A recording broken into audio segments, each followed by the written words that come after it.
You did not plan to be here. Nobody does.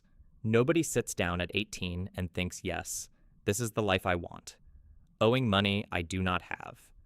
To people I will never meet for things I can barely remember buying.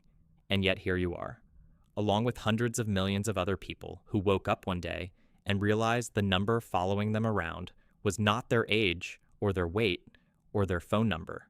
It was their debt, and it was growing. Here is what nobody tells you about debt. The number is almost irrelevant. $500 can destroy your sleep just as completely as 500,000, if it is the 500 you do not have. The emotional weight of debt is not proportional to the amount. It is proportional to the gap between what you owe and what you feel capable of handling, and that gap lives entirely in your head, which makes it both more manageable and infinitely more complicated than any bank statement will ever show you. Let us start at the bottom, $500, credit card debt.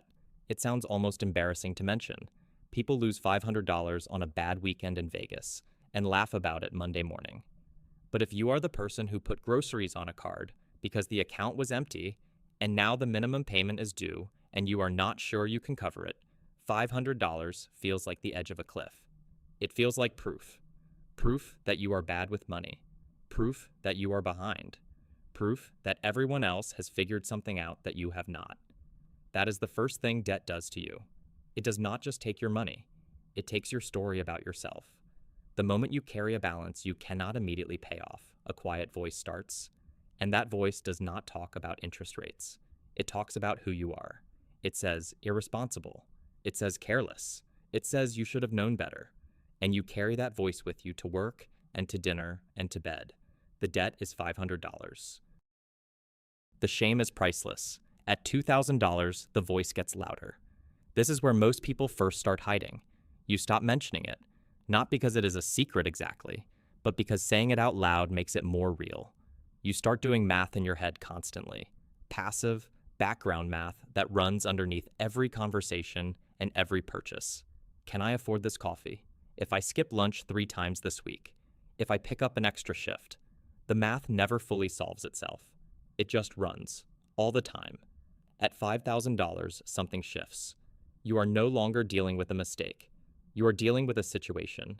And situations have weight in a way that mistakes do not. A mistake you fix. A situation you manage. And managing debt at $5,000 means learning a new relationship with your bank account. You stop looking at the total balance. You start looking at what is available right now. Today. This week. You shrink your financial horizon because the full picture is too painful to hold in focus. At $10,000, you enter a different psychological territory entirely. This is where debt starts to feel like identity. You are not someone who has debt anymore, you are someone in debt. The preposition changes everything. Having implies temporary. Being implies permanent.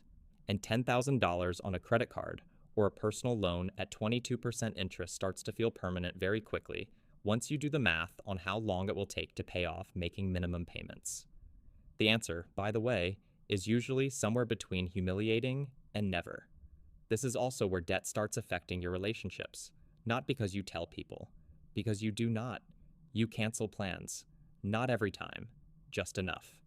You say you are tired when you mean you cannot afford the restaurant they picked. You say maybe next time when you mean I am quietly drowning and I do not know how to say that at a Friday night dinner table. Debt makes you perform normalcy, and performing normalcy is exhausting in a way that adds to the weight you are already carrying. At $25,000, the performance intensifies. This is student loan territory for a lot of people, and student loan debt has a particular cruelty to it because it comes attached to a promise that was made to you when you were 17 years old and had no framework for evaluating it. Someone told you that this degree would open doors, that the investment would pay off, that this was the responsible thing to do. And you believed them because you were 17 and they were adults, and that is what 17-year-olds do. Now you are 26 with a degree in something you are not sure you are using, and a monthly payment that feels like a tax on a decision you made before your brain was fully developed. At $50,000, debt stops being a financial problem and starts being a psychological one full-time. This is where people start waking up at 3 in the morning, not to check anything, not because there is anything new to see, just because the brain has processed everything else and now there is nothing left to distract it from the number. $50,000. The mind turns it over, calculates, catastrophizes, builds scenarios. What if I lose my job? What if the interest climbs? What if I am still here in 10 years? What if this is just my life now? This is also where debt starts editing your ambitions. You had plans. Most people in debt had plans. But $50,000 in the wrong direction has a way of making plans feel irresponsible. You wanted to start something, to take a risk, to make a move, but the debt says not yet. The debt says, first you have to fix this. And fixing this takes years.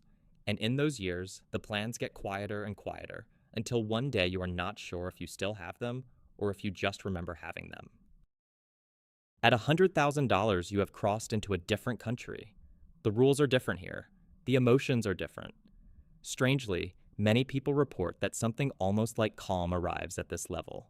Not peace, not acceptance, more like numbness. The number has gotten so large that the brain simply stops being able to panic about it at full intensity every moment. It is too big to hold, so you hold the pieces instead. The monthly payment, the interest rate, the timeline. You become very practical because practical is the only thing left. This is also where debt starts to change your personality in ways you do not fully notice until someone else points them out.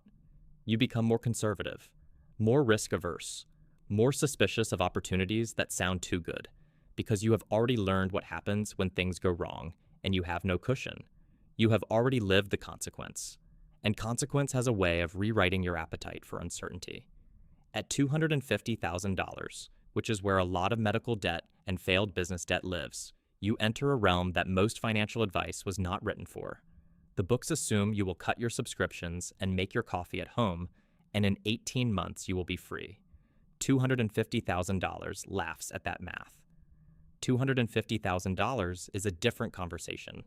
It is a conversation about restructuring, about negotiation, about what you are willing to let go of and what you are not, about whether bankruptcy is a failure or a tool, about what your life looks like on the other side of this, and whether that life is still recognizably yours. At $500,000 in business debt, something philosophically interesting happens. The debt is no longer about you as a person. It is about the entity, the company, the idea.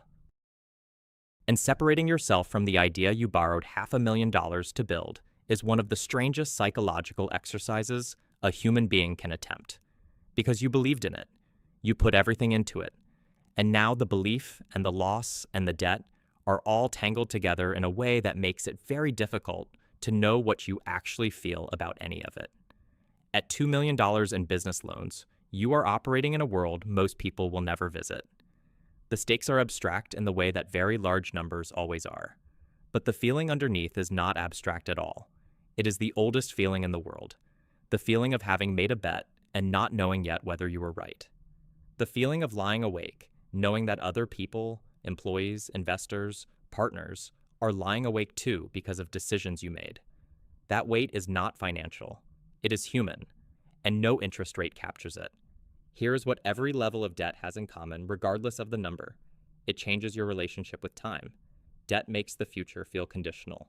Not, I will do this, but I will do this if I pay this off, if the rate does not climb, if I do not lose my job, if everything goes right for long enough.